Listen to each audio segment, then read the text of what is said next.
it's thoroughly depressing that energy prices are going up again. It's because the UK is still totally dependent on gas from the global markets, and the price of gas there is 3 times higher than it was in 2020. But it doesn't need to be like this. We have incredible natural resources, especially wind, to generate electricity more cheaply than we've ever done it before. And we need to build more wind. Each wind turbine saves 25 billion litres of gas during its lifetime. So although it's not always windy, every one we build can save us an awful lot of money on gas. 25 billion litres of gas. But we also need to change the way the electricity market works. Today, electricity generators get paid to turn off when it's windy. So instead of giving cheap electricity to local people when it's windy, the wind turbines are just turned off. It's utterly crazy and wasteful. If you're old enough to remember it, it's very much like the old European wine lakes and butter mountains, where we were paying farmers to make butter and just pile it up, and turning great wine into vinegar, and we were all paying for that. That crazy world got ended, and we need to end this crazy world where we throw away cheap, clean wind power.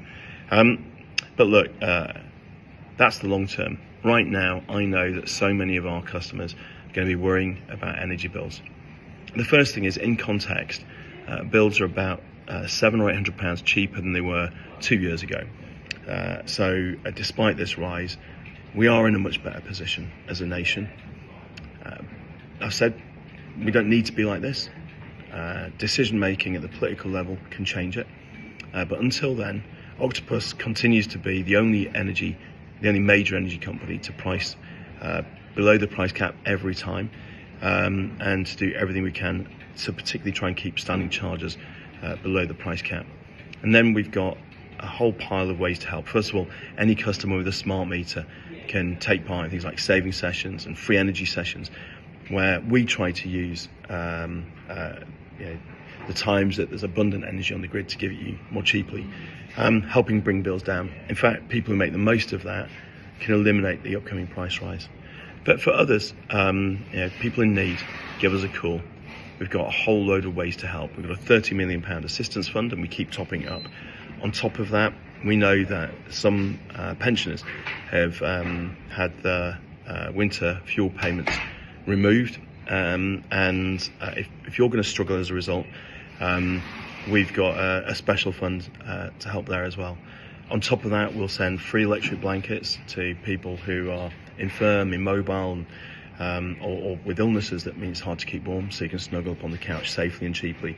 And we'll also offer payment holidays, standing charge holidays, and payment plans for people who are struggling.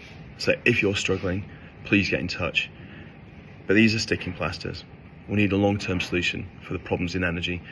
And the first thing we can do is build more cheap British wind power, solar power. And the next thing is, we absolutely need market reform, locational pricing. So when it's windy or sunny, we give cheap power to people in the region rather than throwing that power away.